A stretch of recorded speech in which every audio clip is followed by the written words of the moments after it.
I'm Dorothy. Dot, most people call me.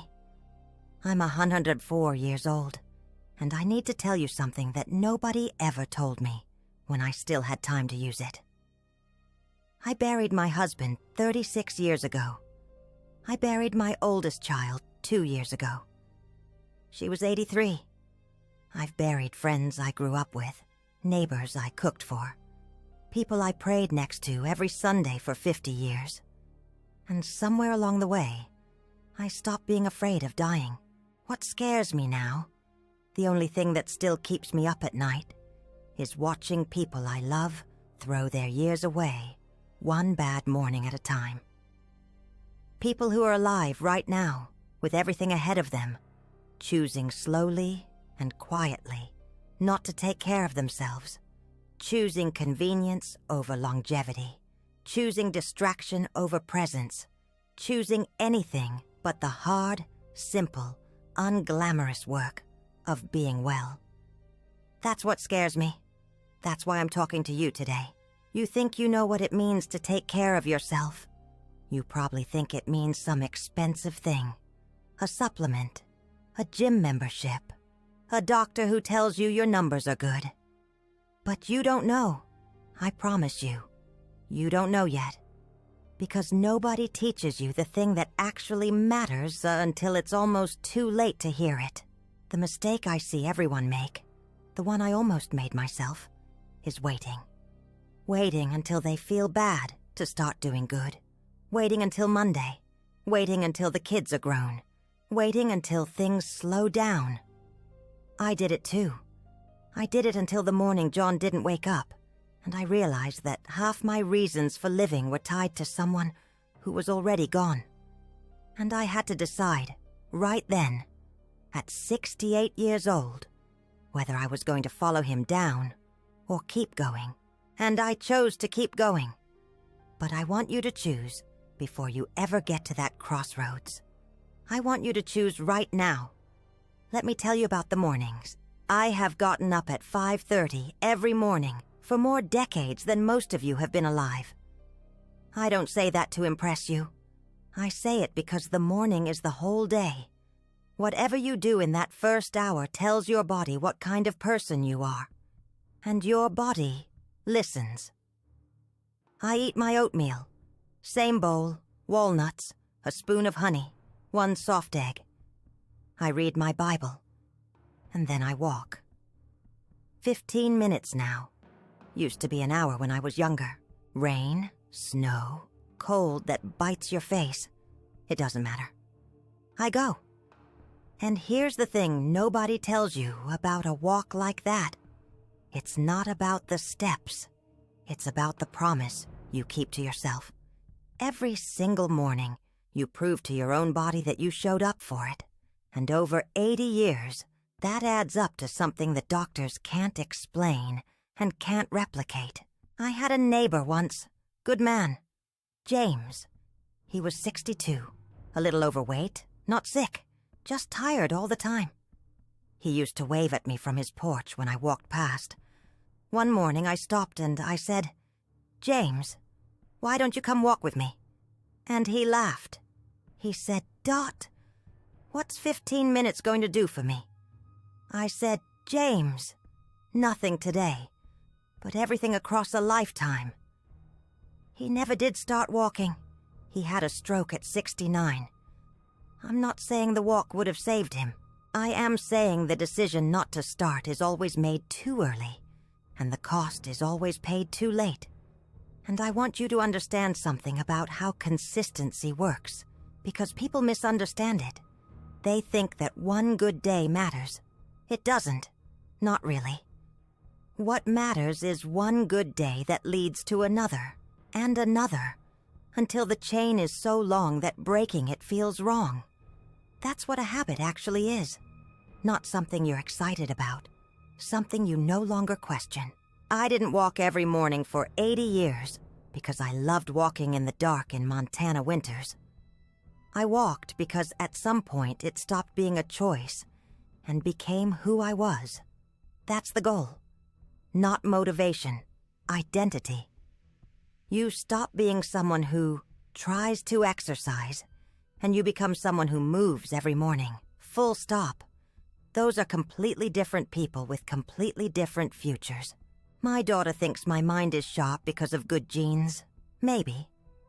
My parents both made it into their 90s. But I'll tell you what, I think keeps a mind clear, staying curious and staying grateful. Every single morning before I do anything else, I say out loud, not in my head, 3 things I'm thankful for. Not because life is easy. Life has never been easy. I grew up in the Depression. I watched people go hungry. I raised 3 children on a farm with barely enough.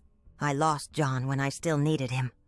But gratitude is not about having enough.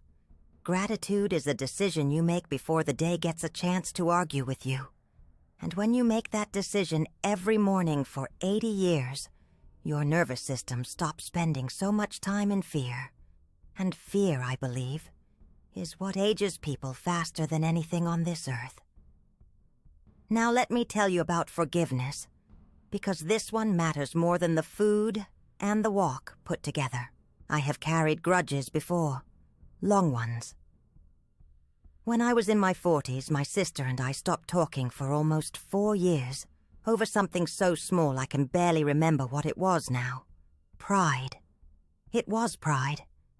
And I remember waking up one morning during those 4 years with a tightness in my chest that had nothing to do with my heart. It was the weight of that anger. I was carrying it around like a stone in my pocket every single day, and it was pulling me down. When we finally spoke again, I felt something lift off me that I hadn't even noticed was there. I slept better that week than I had in months. I'm not being poetic. I believe in my bones that unforgiveness is a poison that works slowly and quietly, and by the time you feel sick, it's been in your system for years. There was another time, I was in my 50s, when I had a falling out with a woman from our church. A real falling out, the kind where you change which pew you sit in. For almost 2 years, every Sunday morning I would sit in that church and feel this low hum of bitterness underneath my prayers. And one day the pastor gave a sermon about how you can't truly pray with a closed fist. You have to open your hand to receive anything. I went home that afternoon, and I wrote her a letter. Not because she deserved it, not because what she did was okay, but because I deserved to stop carrying it. That's what people misunderstand about forgiveness. It's not a gift you give to the other person. It's a gift you give yourself. You are the one walking around with the weight. Put it down. You know someone you haven't forgiven. You know who it is right now, as I'm saying this. Maybe it's a parent who let you down.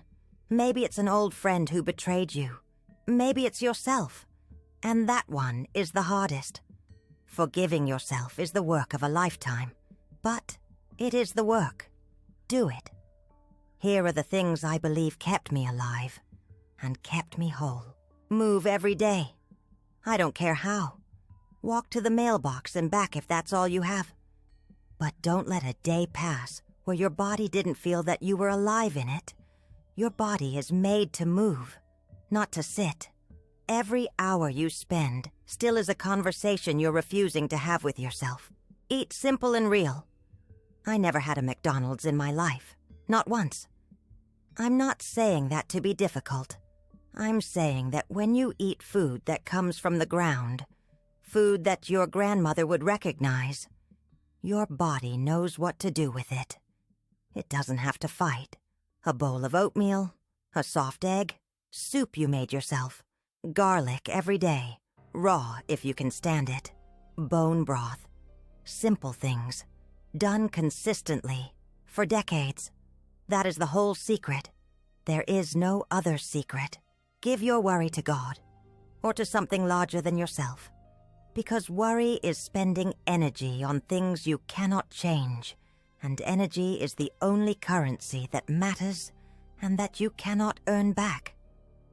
I said for 60 years, I gave it to God. My daughter used to roll her eyes.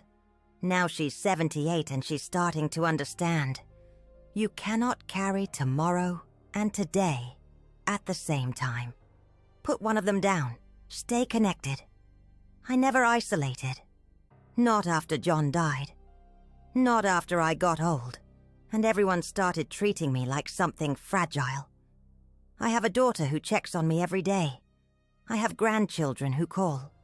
I have a church that knew my name when I walked in before I could even see the pew. Loneliness is the fastest killer I know. Faster than bad food. Faster than not exercising. People who are alone, truly alone, give up in a way they don't even notice until it's too late. Now, here is what I want to ask you, and I want you to sit with this before you answer it. When did you last move your body on purpose? Not by accident, not parking far away and calling it exercise. On purpose, with intention, as an act of respect for the body you were given. When did you last cook something real from scratch and eat it slowly? When did you last tell someone you love that you love them? Not in a text, out loud, face to face. When did you last forgive someone and mean it? When did you last sit in the early morning, before the phone, before the noise, and just breathe and feel grateful that you woke up? Do you have the courage to start today? Not Monday. Today. Because here is what I know from 104 years.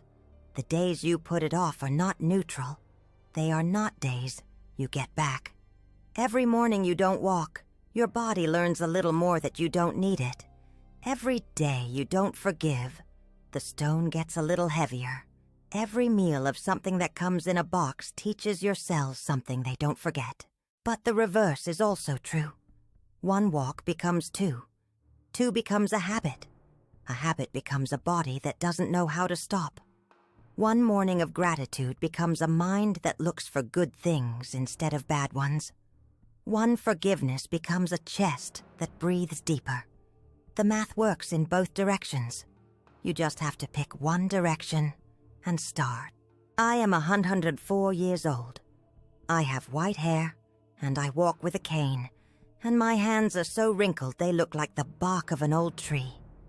But I woke up this morning at 5:30. I said my prayers. I ate my oatmeal. I walked my 15 minutes. And I am here, talking to you. Because somewhere in me is still a woman who believes you might hear something today that changes the rest of your life. Don't waste the years I already spent. Don't learn this at 68 standing over a grave. Start today. Start small. Start with just getting up and going outside and putting one foot in front of the other. The morning is waiting for you. Don't let it go out the door without you.